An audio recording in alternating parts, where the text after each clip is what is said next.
Hello बच्चा लोगों, I am Siddharth Sabharwal, rank 3 engineering services 2015। बच्चों, इस छोटे से वीडियो में हम बात करने वाले हैं कि किस तरीके से आप अपना टाइम मैनेज कर सकते हैं in the examination. I know all of you are fully prepared, आप बिल्कुल अच्छे से प्रिपेयर हो चुके हैं। अब बस परसों आप लोगों का एग्जाम है बच्चों। तो अब बच्चा लोगों अब परसों के एग्जाम में आपको टाइम मैनेजमेंट बहुत ज्यादा हेल्प करेगा। याद रखिएगा कि इस इंजीनियरिंग सर्विसेज के प्रीलिम्स के अंदर आपको एक सबसे इंपॉर्टेंट बात जो आपके दिमाग में आपको बिठानी है वो ये है कि पूरे पेपर का अगर आप 60% भी सही कर देते हैं तो आपकी अच्छी रैंक आने के चांसेस बनते हैं। अच्छी रैंक क्वालिफाई नहीं, अच्छी रैंक बता रहा हूं मैं। तो 60% ऑफ द पेपर अगर आप अच्छे से करते हैं तो आपकी अच्छी रैंक आने के चांसेस बन जाते हैं। बच्चा लोगों, यहाँ पे इस पेपर में सबसे इंपॉर्टेंट तो टाइम मैनेजमेंट ही है। ठीक है, मान लीजिए आपको वैसे आपने बहुत सारे टेस्ट किए होंगे, बहुत सारी प्रैक्टिस करी होगी, ऑलरेडी आपकी स्ट्रैटेजी बनी रखी होगी। मैं बस वहां पे एक छोटी सी बात और ऐड करना चाहूंगा, वो ये है कि जब आप पेपर कर रहे हो, जैसे जीएस का पेपर हुआ या किसी और का टेक्निकल पेपर हुआ, दो ही पेपर हैं, तो जब आप जीएस का पेपर करेंगे तो ऑब्वियसली दो ही तरह के सवाल होंगे, तीन तरह के सवाल होंगे, बल्कि एक बिल्कुल आता होगा तो आप टिक कर दोगे। तो मतलब सबसे पहले फेज में आप क्या करिएगा, दो कलर के पेन जरूर लेके जाइएगा। ठीक है, तो दोनों कलर के पेन का मेरे हिसाब से जो मैंने किया था, जो मैंने फॉलो किया, दो कलर के पेन, एक पहला कलर का पेन या एक ही पेन से भी काम कर सकते हैं। तो क्या करिए, सबसे पहले फेज में बिल्कुल अटकना नहीं है, बिल्कुल रुकना नहीं है। तो बिल्कुल स्टार्टिंग से चले, क्वेश्चन नंबर 1 से लेकर क्वेश्चन नंबर लास्ट तक सारे क्वेश्चंस एक गो में कर दिए। बहुत सारे लोग ये बोलते हैं कि यार पहली पेपर को पढ़ो, पूरा पेपर पढ़ लो। मैं उस बात को नहीं मानता। मैं फॉलो करता हूं कि पेपर उठाओ और पहले सवाल से करना शुरू कर दो।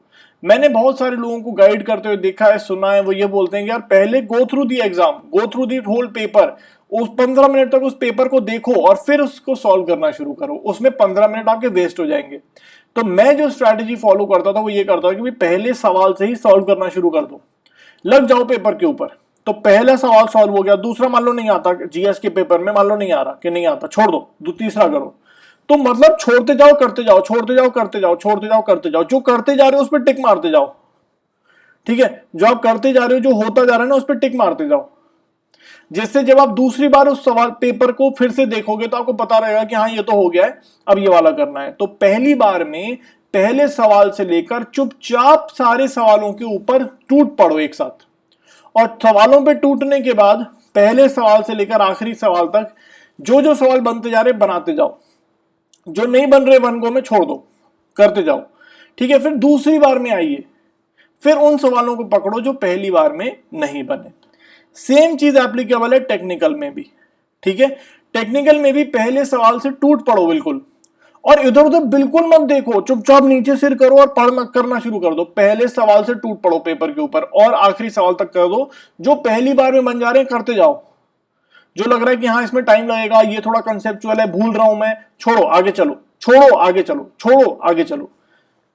ये स्ट्रैटेजी अपनानी, किसी भी सवाल में फंसना नहीं है।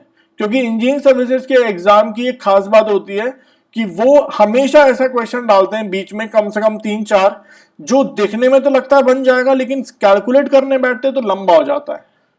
तो ये बात याद रखिएगा कि बिल्कुल भी फंसना नहीं है किसी सवाल में। टूट पड़ो पहले सवाल से लेकर आखिरी सवाल तक, बिल्कुल करते चले जाओ, रुकना नहीं है। ठीक है, यही सबसे इंपॉर्टेंट टिप है जो मैं यहां पे देना चाहूंगा बच्चों। टाइम बहुत इंपॉर्टेंट है, you can not waste even a single minute. आप एक मिनट भी वेस्ट नहीं कर सकते, आपको एक एक मिनट कीमती है वहां पे। ठीक है, किसी सवाल में फंसना नहीं है, पेपर की कोई रीडिंग नहीं करनी कि हाँ भाई पूरा पेपर पढ़ लिया, 15 मिनट बाद शुरू कर रहे हैं, 15 मिनट बर्बाद हो जाएंगे, बहुत टाइम वेस्ट होगा। तीसरी बात, पहले सवाल से टूट पड़ो, जो बनते जा रहे बनाओ, जो नहीं बनते जा रहे छोड़ते जाओ। ठीक है, फिर दूसरी रीडिंग में आना, जो सवाल छोड़े उनको करने के लिए। ये टिप्स हैं जो मैं आपको देना चाहूंगा बच्चा लोगों को टाइम मैनेजमेंट के लिए। Thank you, bye bye, all the best बच्चों, बहुत अच्छे से करिएगा। आपकी पूरे साल 1.5 साल की मेहनत है, जो मैं उम्मीद करता हूं कि आप सभी लोग इस बार सफल हो पाएंगे। Thank you, bye bye.